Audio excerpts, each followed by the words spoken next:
이제 낮에는 좀 더워도 그래도 이제 아침과 저녁에는 조금 이제 가을에 좀 냄새가 나는 아주 좋은 계절이 오고 있는 것 같습니다. 우리 감기 조심하시고 또 신앙생활하기 좋은 날씨인 만큼 우리가 정말 하나님 앞에 우리의 신앙을 점검하면서 또 하나님께 온전히 나아가는 저 여러분이 되기를 축복합니다.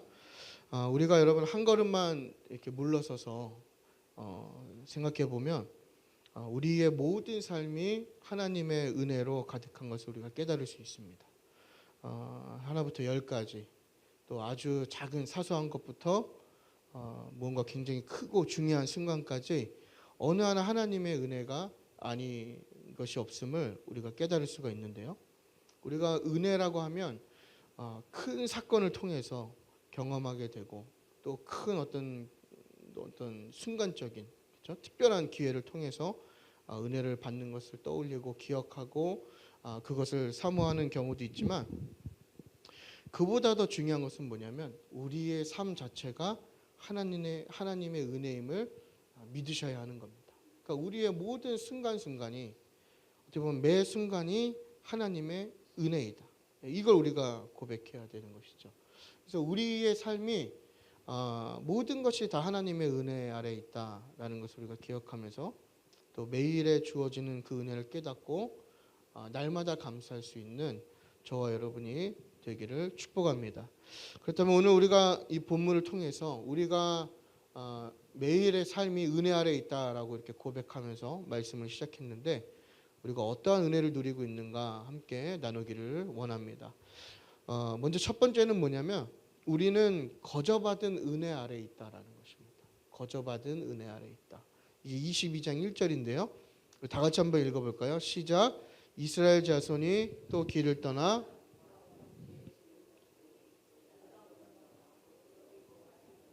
아멘. 이스라엘 자손이 모압 평지에 진을 쳤다. 이렇게 얘기하고 있죠. 이 모압이란 곳은요 오늘날로 얘기하면 이제 요르단을 얘기합니다. 요르단. 그래서 가나안 땅 바로 건너편에 여리고가 이제 가나안의 그 요단강을 건너서 처음 맞이하는 성이잖아요. 그러니까 이 가나안 땅 여리고의 맞은편에 이제 모압이란 곳이 있는데 그곳에 지금 이스라엘이 진을 친 거예요. 그러니까 이제 저도 느보산에서 요르단에 있는 느보산에서 이제 이스라엘을 쭉 내려다 봤는데 정말 이스라엘이 다 내려다 보입니다. 저기 남쪽부터 북쪽까지 한눈에 다 내려다 보이는 지금 그 지역에 이스라엘이 있는 거예요. 그러니까 지금 40년의 광야 생활이 거의 다 끝났다라는 것을 우리가 알 수 있는 것이죠. 그리고 이제 가나안 땅이 드디어 인접하게 되고 가나안 땅이 가시적으로 눈에 들어오는 가까운 거리에 지금 놓이게 된 거예요. 그런데 우리가 이쯤에서 지난 40년의 이스라엘의 광야 생활을 우리가 돌아보면 우리가 어떻게 정의할 수 있냐면 불신, 그렇죠? 불신, 하나님을 향한 불신, 그리고 불평, 원망 이렇게 정리할 수 있을 것 같아요. 그러니까 이스라엘의 40년 삶을 어떻게 평가할 것이냐? 딱 이 세 단어죠. 불신, 불평, 원망. 그러니까 이스라엘에게 상응하는 결과는 무엇이냐면 죽음입니다. 죽음. 사실 그렇지 않습니까? 불평하고 원망하고 하나님 불신하고 이스라엘은 죽어야 마땅한 민족이죠. 그런데 지금 이스라엘이 어디에 있습니까? 바로 모압 평지에 있다라는 것입니다. 그러니까 이것이 단순히 광야를 나와서 우리는 성경을 읽어 나갈 때 사실 아무런 감흥이 없잖아요. 어디서 어디로 이동했다. 어디서 어디로 이동했다. 우리는 그냥 아무런 감흥 없이 갔나 보구나 이렇게 이해할 수 있지만 잘 생각해 보면 이스라엘이 계속 실패하고 있는 가운데에서도 하나님께서 말씀하신 그 가나안을 향해서 계속 한 걸음 한 걸음 나아가고 있음을 우리가 발견할 수 있다라는 것이죠. 그러니까 이것은 단순히 그냥 광야에서 사막에서 뺑뺑이를 도는 그 무의미한 행군이 아니라 이스라엘이 이 모압까지 왔다. 지금 이스라엘이 이 모압에 있다라는 그 사실은 바로 하나님의 큰 은혜의 하나의 증표다라는 것을 우리가 기억해야 한다라는 것입니다. 그러니까 이스라엘을 광야에서 죽게 두지 않으시고 죽어야 마땅하다고 우리가 얘기했잖아요. 계속 하나님 불평하고 불신하고 원망하고 죽어야 마땅한 그 민족을 하나님께서 포기하지 않으신다. 포기하지 않으시고 하나님께서 말씀하신 그 언약대로 약속대로 이스라엘을 이끌어주고 계시다라는 것을 모두 보여주는 게 지금 1절에 나타나는 모압 평지에 진을 쳤다 이 얘기입니다. 그러니까 하나님의 그 신실하심을 우리가 발견할 수 있는 것이죠. 변화없으신 하나님. 하나님께서 아브라함을 통해서 말씀하신 그 약속을 이스라엘의 상태에 따라서 버리거나 혹은 다시 다른 말씀을 하시는 게 아니라 그 이스라엘 사실 얼마나 형편이 없습니까? 40년 동안 매번 실패하는 이스라엘을 포기하지 않으시고 모압까지 이끌어 주셨다라는 하나님의 은혜다라는 것이죠. 그럼 여러분 우리가 은혜를 뭐라고 설명할 수 있을까요? 은혜. 다 우리가 은혜 많이 받으세요. 또 은혜 그렇죠? 은혜의 삶입니다. 모든 것이 다 하나님의 은혜입니다. 이런 것들 많이 고백하는데 은혜는 일단은 받는 것이죠. 그렇지 않습니까? 우리가 하나님께 받는 것입니다. 그런데 그 앞에 하나의 수식이 붙는데 그게 뭐냐면 바로 거저 받는다라는 것이 중요한 거예요. 우리가 받는 은혜는요, 여러분, 거저 받는 은혜입니다. 이게 제일 중요한 포인트예요. 자격이 없어요. 자격이 없어도 받을 수 있고 우리가 무언가 열심히 해서 그 자격을 만든다고 해서 혹은 그것에 대한 대가로 받는 것이 아니다 이 얘기입니다.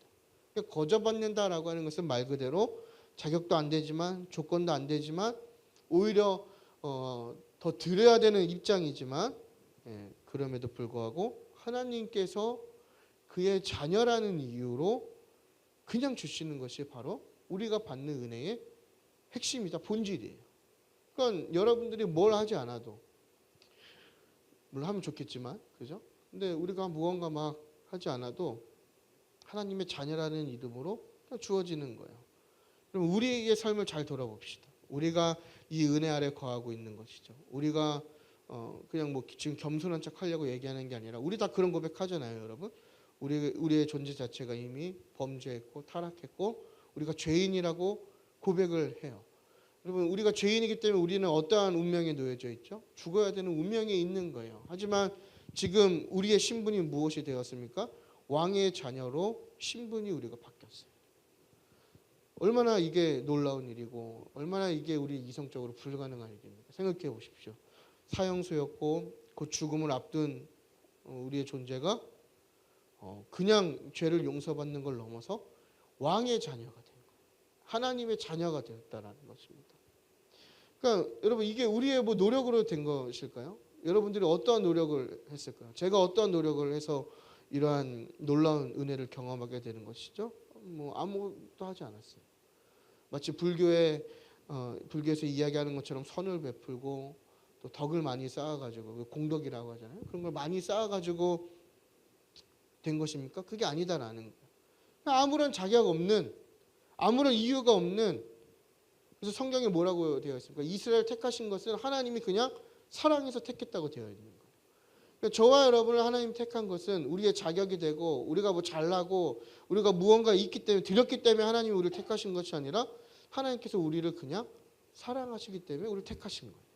그리고 그 은혜를 부어주신 거예요. 아무런 자격 없는 이스라엘이 하나님의 은혜로 애굽을 출애굽하고 홍해를 건너는 사건 그리고 그 긴 시간을 지나서 모압에 도착한 사건처럼 우리도 그 거저받은 은혜로 말미암아 지금 이 순간도 하나님의 은혜를 경험하면서 인도하심을 받고 있는 거예요. 저와 여러분이 매번 하나님 앞에 자랑스럽고 떳떳하면 좋겠지만 사실 우리는 하나님 앞에 섰을 때 더 부끄러운 게 많잖아요. 그러지 않습니까? 늘 참 좀 정상적인 신앙을 갖고 있다면 요즘은 워낙 또 비정상적인 신앙을 갖고 있는 분들이 많아가지고 또 우리가 진짜 올바로 건강한 신앙을 갖고 있다면 우리가 하나님 앞에 섰을 때는 늘 면목이 없죠. 그러지 않습니까? 참 부족하고 늘 죄인이고 근데 우리가 그렇다고 해서 하나님께서 우리를 향하신 그 약속과 사랑을 바꾸지 않으신다라는 신실하신 하나님의 은혜인 것이죠. 또 우리가 그것뿐입니까? 큰 은혜를 받았고 그것을 간증하고 경험했음에도 불구하고 우리의 삶을 잘 들여다보면 얼마나 이스라엘과 비슷한지 몰라요. 받았던 은혜 다 잃어버리고 조금만 어려우면 조금만 힘들면 그 받은 은혜 그 큰 은혜 다 잃어버리고 하나님 불신하고 하나님 원망하고 하나님께 불평하고 우리는 계속해서 반복적으로 죄악된 삶으로 나아가고 있지 않습니까? 이게 우리의 모습이고 이스라엘의 모습이라는 거예요. 이런 우리에게 어울리는 결과는 당연코 죽음이죠.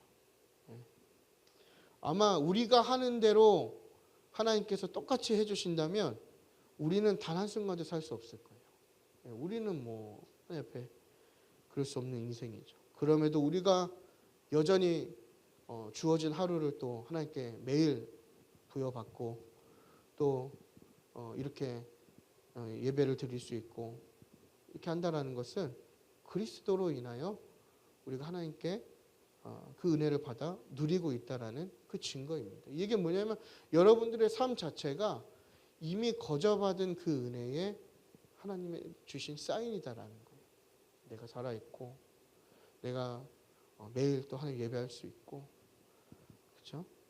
그러니까 새로운 하루를 시작하고 오늘을 살아간다는 거, 또 우리를 포기하지 않으시는 하나님의 신실하심을 보여주시는 아주 좋은 사인입니다. 그래서 우리가 그 은혜를 날마다 누리고 있음을 깨닫고 그렇기 때문에 우리가 하루하루를 감사함으로 나아갈 수 있을 줄 믿으시기 바랍니다. 두 번째는 뭐냐면 환경과 상황을 넘어서는 은혜 아래 있다라는 거예요. 그러니까 우리가 첫 번째는 거저받은 은혜 아래 있었으면 두 번째는 뭐냐면 환경과 상황을 넘어서는 은혜 아래 있다. 우리 2절부터 4절까지 한번 읽어보겠습니다. 시작. 십볼의 아들 발락이 이스라엘이 아모리인에게 행한 모든 일을 보았으므로 모압이 심히 두려워하였으니 이스라엘 백성이 많음으로 말미암아 모압이 이스라엘 자손 때문에 번민하더라. 미디안 장로들에게 이르되 이제 무리가 소가 밭에 풀을 뜯어먹은 같이 우리 사방에 있는 것을 다 뜯어먹으리로다 하니 그때에 십볼의 아들 발락이 모압 왕이었더라. 아멘. 자, 여러분 이스라엘이 모압까지 도착하는 과정을 보면요, 이 일전에 바로 최근의 사건이 무엇입니까? 바로 아모리인들을 물리치고 바산 왕 옥, 그렇죠? 바산 왕 옥도 죽여요. 그러니까 이 아모리인들의 특징이 장성하고 키가 크고 힘이 세다. 이제 지난번에 한번 설명드린 것 같은데 이 강력한 힘을 가진 민족이었어요. 근데 그런 민족을 아무런 전쟁 준비가 되지 않는 이스라엘이 그 민족을 물리치면서 놀라운 기적을 경험하면서 도착한 곳이 어디예요? 바로 모압입니다. 모압. 그러니까 이런 배경 속에서 이제 모압 왕이 등장하는 거예요. 발락이 이제 등장하게 되는데 지금 이 모압 왕 발락이 모압 평지에 진을 친 이스라엘을 보면서 어떠한 감정을 느끼고 있냐면 지금 두려워하는 감정을 느끼고 있어요. 근데 이 모압 왕이 두려워하는 이유는 두 가지가 있는데요. 첫 번째는 뭐냐면 이 모압과 아모리 민족이 일전에 먼저 전쟁을 한번 합니다. 모압과 아모리가 한번 싸워요. 근데 누가 이기냐면 아모리가 이깁니다. 아모리 민족이 모압을 이겨요. 그러니까 모압의 입장에서는 자신들보다는 아모리가 더 강력한 민족이라고 생각을 하고 있었겠죠. 근데 그 아모리 민족이 누구한테 패배하게 됩니까? 바로 이스라엘에게 패배하게 되는 거예요. 그거를 이 모압 왕이 목격을 한 것입니다. 그러니까 지금 싸워보지도 않고 먼저 두려움을 느끼고 있는 거예요. 그러니까 이 사람들이 생각하기에는 이스라엘이 진짜 센 나라구나. 또 들리는 풍문이 있을 거 아닙니까? 이 민족이 그때 가장 강력한 애굽을 바다를 가르고 홍해를 가르고 탈출한 민족이고 또 전쟁을 하는데 강력한 나라들 다 이기고 하니까 지금 겉으로 보기에는 이 이스라엘이라는 민족이 굉장히 강력한 나라라고 지금 미리 겁을 먹은 거예요. 근데 우리는 이 승리의 비결을 알고 있죠. 이스라엘이 강력해서가 아니라 바로 하나님의 은혜다라는 것입니다. 두 번째는 왜 이스라엘을 두려워하냐면 이스라엘의 수가 많았기 때문입니다. 많았기 때문에. 그러면서 그 이스라엘을 보면서 이 발락 왕이 뭐라고 얘기하냐면 번민하다 이렇게 얘기하거든요. 이 번민하다라고 하는 것은 뭐냐면 두렵고 싫다라는 의미를 갖고 있어요. 그러니까 그 이스라엘을 보면서 두려운 마음과 함께 너무나 싫은 거예요. 그래서 그걸 어떻게 묘사합니까? 그 지면을 덮을 정도로 많기 때문에 소가 풀을 뜯어먹는 것처럼 모압 땅에 있는 모든 것을 다 뜯어먹을 것 같다. 그러니까 이 이스라엘 민족이 곧 우리 모압에 쳐들어와서 이 모든 땅을 멸망시킬 것처럼 지금 모압 왕은 그렇게 생각하고 있는 거예요. 사실 이스라엘은 모압과 싸울 생각이 없었죠. 모압과 싸울 생각 없이 그냥 지나가려고 한 건데 지금 모압 왕이 지레 겁을 먹고 먼저 싸움을 준비하면서 두려운 마음과 걱정스러운 마음과 염려한 마음을 지금 내비치고 있는 것입니다. 근데 우리가 오늘 본문에서 주목할 것은 뭐냐면 3절인데요. 3절. 이 3절을 보시면 이스라엘 백성이 많음으로 이렇게 돼 있어요. 그러니까 이스라엘 백성들의 수가 많음으로 이렇게 묘사하고 있는데 이제 수가 많다라는 얘기는 뭐냐면 번성했다라는 의미지 않습니까? 그러니까 이스라엘이 놓인 상황을 잘 보면요. 40년 동안 이스라엘이 있었던 곳은 어디죠? 광야입니다. 광야. 이거 우리가 꼭 기억하셔야 돼요. 이스라엘이 살았던 곳은 가나안 땅이나 풍요로움의 상징인 여러 장소가 아니라 바로 가나안이었습니다. 광야는 생명의 땅이 아니죠. 광야는 죽음의 땅입니다. 광야는 척박하고 황량한 곳입니다. 위험한 곳이에요. 그러니까 이스라엘이 마주하면서 살아온 그 상황과 환경에 의하면 그들은 점점 약해져야 하고 작아져야 하고 소멸해야 되는 게 맞는 것입니다. 그런데 지금 이스라엘이 어떠한 평가를 받고 있어요? 이스라엘이 지금 번성한 거예요. 그들의 수가 많음으로 이렇게 얘기합니다. 그러면서 4절을 보면 이 무리가 이렇게 표현하거든요. 이 무리라고 하는 것은 단순한 그룹을 이야기하는 것을 넘어서 여기서 의미하는 것은 뭐냐면 강한 결속력이 있는 힘 있는 공동체를 이야기하는 거예요. 그러니까 이스라엘이 지금 어떠한 상황으로 이 모압 사람에게 평가를 받냐면 수가 많고 단순히 수가 많은 걸 넘어서 뭔가 결속력이 있고 힘이 있는 공동체로 민족으로 지금 평가를 받고 있는 거예요. 그러니까 여러분 이스라엘과 상황과 이 평가를 우리가 잘 보면요. 무엇을 우리가 발견할 수 있냐면 바로 환경과 상황의 영향력을 뛰어넘는 그 은혜를 우리가 발견하게 되는 거예요. 잘 생각해 보십시오, 여러분. 우리는 그러니까 사람은요. 상황과 환경이 주는 그 영향을 뭔가 우리가 컨트롤하기보다 우리는 그것에 지배받게 되어 있어요. 그게 인간의 한계이죠. 인간이 그만큼 연약한 존재예요. 그래서 여러분 우리가 왜 신앙생활을 하면서 주변에 좋은 환경을 또 신앙생활할 수 있는 환경을 구성하는 게 좋으냐? 그것은 우리가 환경의 지배를 받기 때문에 그런 거예요. 내가 어떠한 환경에 있느냐, 누구를 만나느냐, 또 어떠한 배경을 가지고 있느냐가 내 신앙생활에 큰 영향력을 주기 때문에 굉장한 중요한 문제인 것이죠. 그러니까 그것을 뒤집는다. 맞아요. 그런 특별한 경우도 있고 특별한 은혜도 있지만 사실상 그것은 굉장히 불가능한 문제에 더 가까워요. 어쩌면 100명 중에 한 명에게도 나타나지 않을 놀라운 기적이에요. 그러니까 우리는 이런 것들을 바라기 이전에 먼저 그 배경을 또 상황과 환경을 잘 만들어 갈 필요가 있는 것이겠죠. 여하튼 지금 광야라고 하는 그 상황과 환경이 주는 거 지금 소멸돼야 돼요. 그러나 이스라엘이 그거를 넘어서서 번성하는데 이게 실제로 민수기 후반기에 이제 2차 인구조사의 수를 1차 때와 잘 비교해 보시면 이스라엘의 수가 증가합니다. 거의 한 2배 정도 혹은 2.5배 정도 그 민족들의 수가 늘어나요. 그러니까 광야에서 자꾸 번성하는 놀라운 일들을 지금 겪고 있는 거예요. 그러니까 우리도 어떻게 보면 마찬가지지 않습니까? 우리의 상황이나 환경이 지금 어려울 수 있죠. 굉장히 좀 절망적일 수도 있을 거예요. 그래서 여러분들을 둘러싼 또 저를 둘러싼 이 상황과 환경을 잘 이렇게 보면 뭐 어느 하나 희망적인 게 사실 없습니다. 특히 요즘 시대가 그런 시대지 않습니까? 우리의 삶을 둘러싼 모든 영역들, 정치, 경제, 사회, 문화 이 대표적인 4가지만 둘러봐도 정말 소망 없고 희망 없다라고 얘기할 수 있는 그런 상황과 환경에 살고 있는 게 바로 저와 여러분들이라. 그러니까 우리가 거기서 느끼는 감정이 뭐예요? 느끼는 마음이 무엇이죠? 그걸 우리가 막막함이라고 표현하잖아요.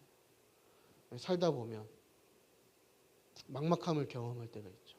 길이 없을 때, 정말 주변을 도와봐도 나를 도울 리가 없을 때, 또 내가 갈 길이 없을 때, 나의 능력을 벗어나는 일들이 나에게 다가올 때, 우리는 그것들을 보면서 굉장한 막막함과 막연함, 두려움을 느끼잖아요.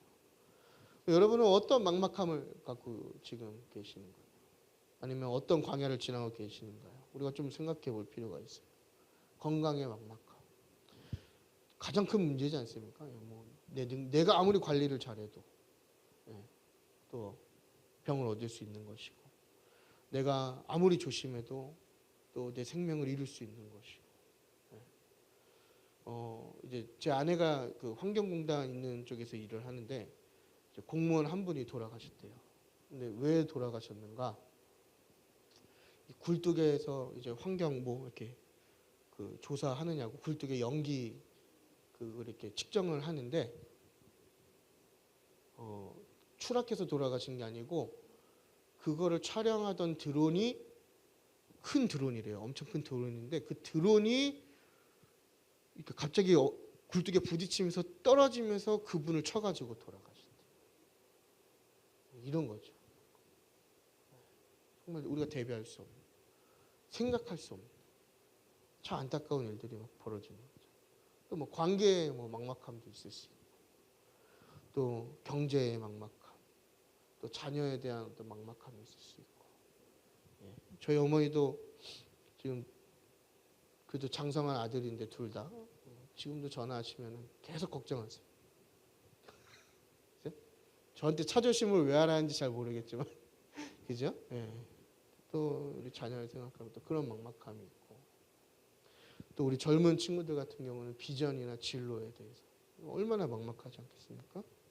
그 외에도 여러분들이 갖고 계시는 막막함이 다 있잖아요. 근데 이게 우리만 겪는 건 아니잖아요. 그러지 않습니까? 예수를 믿든 안 믿든, 하나님을 믿든 안 믿든 모두가 겪게 되는 문제라는 거예요. 그러나 우리에게는 다른 한 가지가 있는데 바로 이 상황과 환경을 뛰어넘는 은혜가 있다는 거예요. 왜 그러느냐? 제가 그걸 이제 잘 설명드릴게요. 왜 그러느냐? 하나님께서 우리를 그렇게 인도하시기 때문이다라는 거예요. 우리는 불가능하죠. 우리가 왜 막막함을 느낍니까? 우리의 한계 때문에 우리가 막막함을 느끼는 거잖아요. 내 능력을 벗어났기 때문에, 내가 어떻게 할 수 없기 때문에 막막함을 느끼는 거잖아요. 그런데 중요한 것은 뭐냐면요, 전능하신 하나님께서는 우리의 막막함을 뛰어넘으신다라는 거예요. 우리의 능력을 뛰어넘으신다라는 거예요.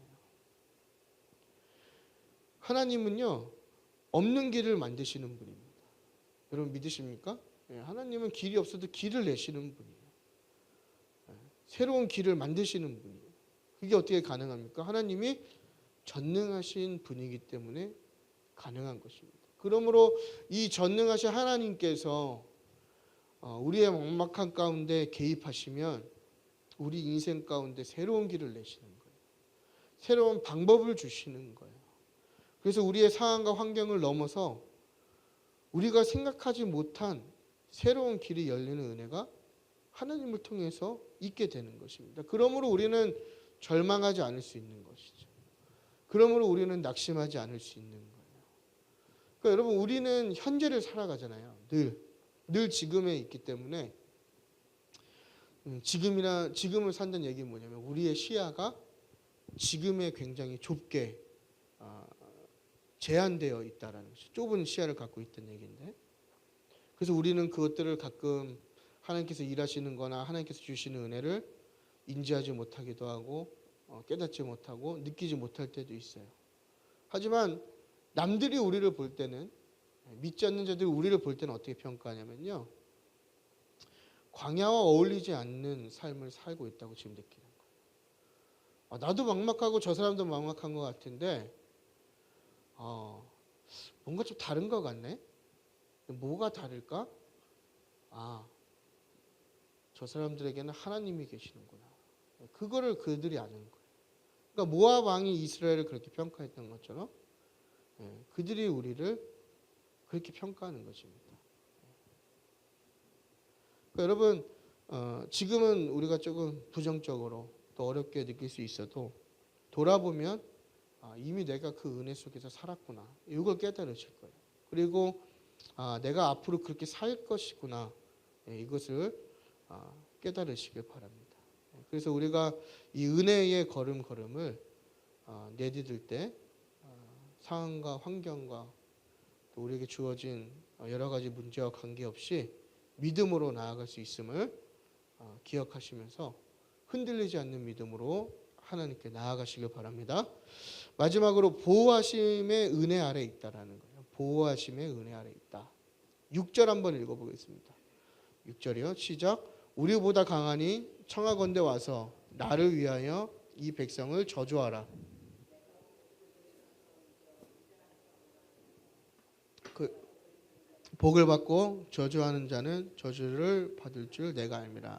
아멘. 지금 이제 발락 왕이 그 발람을 불러요. 헷갈리시면 안 됩니다. 발락 왕이 발람을 불러요. 발람이 누구냐면 주술가예요. 주술가. 그러니까 발락의 입장에서는 자신들이 싸워보지도 않고 이미 겁을 먹었다고 제가 설명을 드렸죠. 그러니까 이것을 뒤집을 수 있는 방법은 신의 개입밖에 없는 거예요. 지금 여기 다 우리 여성 성도님들이 계시기 때문에 이걸 어떻게 설명드려야 될까? 사실 제가 준비한 건 이제 군대 얘기를 준비했거든요. 근데 잘 못 알아들으시잖아요, 그죠? 그러니까 쉽게 말씀드리면 신이 저주하는 건 뭐냐면 행미사의를 떨어뜨리는 거예요. 오늘날로 얘기하면. 그러니까 막 이런 사람끼리 싸우는 그런 개념을 넘어서서 현대전이 무서운 게 무엇이죠? 버튼 하나 누르면 미사일이 그냥 가가지고 초토화를 시켜버리잖아요. 그러니까 이 주술의 다시 고대 근동의 주술의 의미는 뭐냐면 바로 이 핵미사일을 날리는 거예요.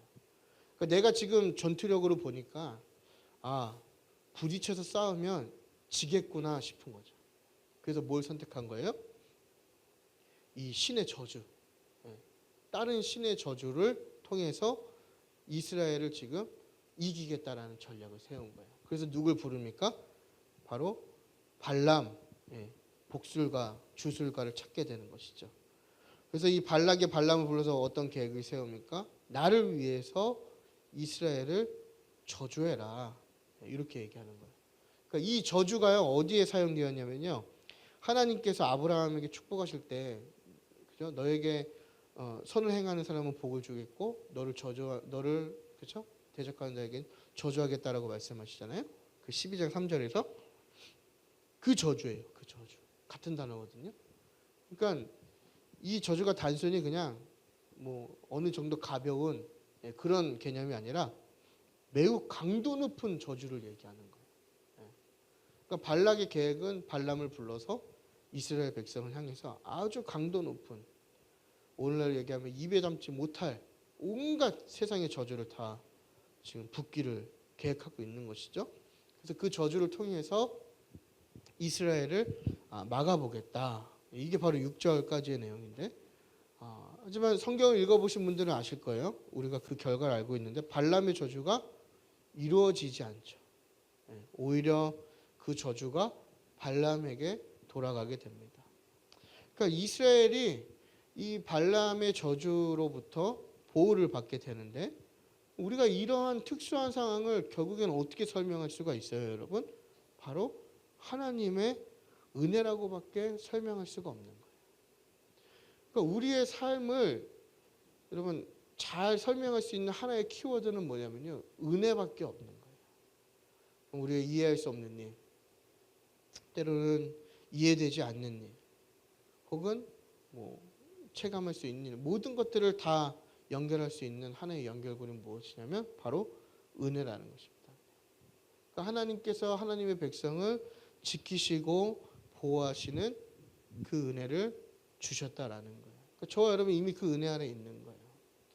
여러분 그 C.S. 루이스라고 하는 무신론자였지만 결국에 이제 기독교 작가가 된 그 작가의 스크루테이프의 편지에 뭐가 있냐면요, 하나님의 백성, 그러니까 한 사람이 무언가를 결단할 때, 그러니까 하나님을 선택하기로 결단할 때 지금 무슨 일이 발생하게 되냐면 영적 전쟁이 일어난다라고 지금 그 책에서 묘사를 하거든요.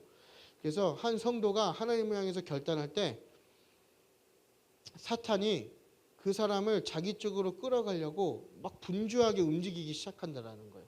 결단하는 그 순간. 근데 중요한 것은 뭐냐면 거기서 끝나는 것이 아니라 사탄이 막 분주하게 움직일 때 천사 또한 그와 맞서서 분주하게 일하고 또 하나님 쪽으로 끌어가기 위한 움직임이 같이 시작된다라는 거예요. 그러니까 이 얘기는 뭐냐면 바로 영적 전쟁이 막 일어난다라는 것이죠. 사탄은 우리를 계속 공격하고 우리를 하나님부터 멀어지게 할 때 천사도 그와 맞서서 우리를 보호하고 지킨다라는 거예요. 그럼 우리가 이것을 통해서 무엇을 할 수 있죠? 우리의 대적 원수들은 우리가 영적으로도 또 우리가 삶에 사는 방식도 또 삶적으로도 우리가 다 하나님과 멀어져 가기를 굉장히 간절히 바라고 있는 거예요.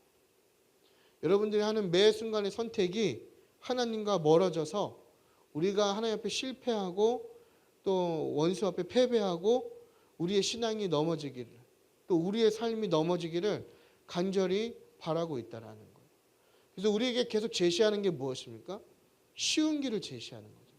타협하게 하고 뭔가 편한 길을 제시하고 또 그것들을 계속해서 우리에게 유혹하고 또 그것을 넘어서서 온갖 방법을 동원해서 우리를 마치 꼭 하나님부터 멀어지게 하려고 하는 많은 방법들을 실행한다라는 거예요.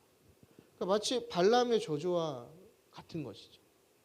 이스라엘을 하나님의 자녀를 망하게 하려고 하는 그 저주와 같이 우리의 대적들은 그게 악한 세력이든 또 악한 세력이 사람을 통해 하는 것이든 계속 우리를 통해서 뭘 하는 거예요? 망해라. 단순히 어떠한 돈이 없어지는 망함이 아니라 하나님부터 멀어져라 얘기하는 거예요.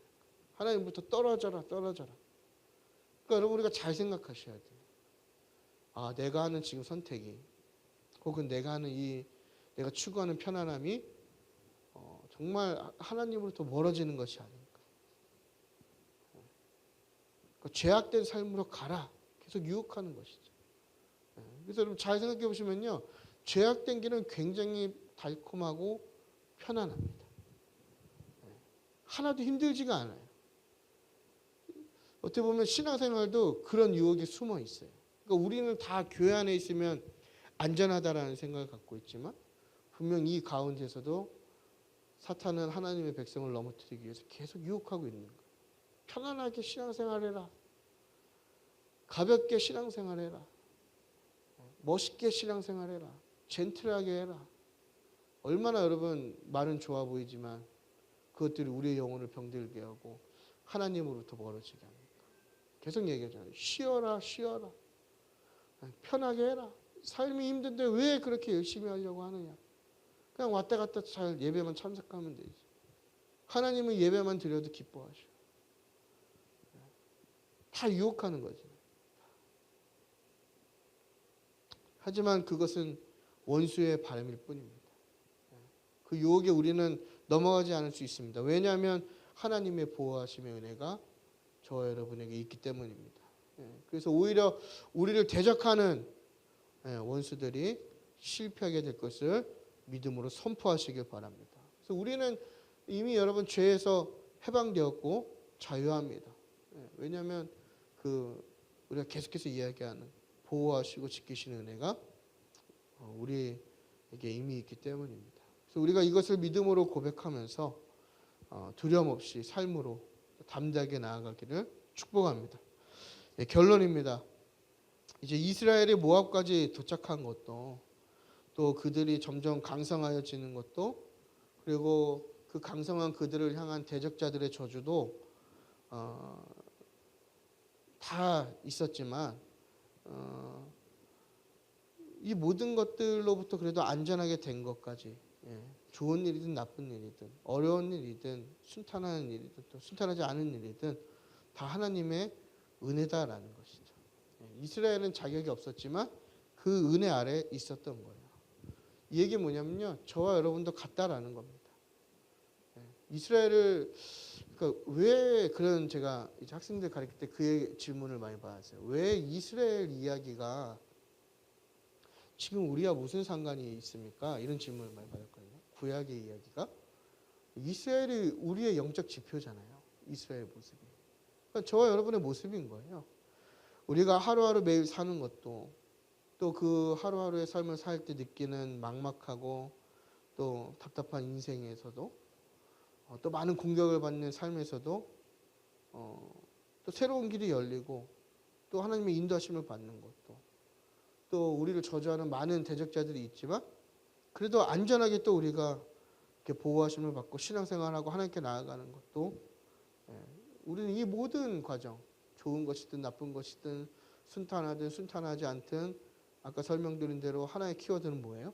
하나님의 은혜라고밖에 설명할 수가 없다는 것이죠. 그러니까 지금 여러분 이 순간에도 하나님의 은혜가 여러분들께 있는 거예요. 우리의 자격이 아닙니다. 우리의 공로가 아니죠. 바로 그리스도를 믿음을 통해서 그 은혜 아래 있음을 기억하시기를 바랍니다.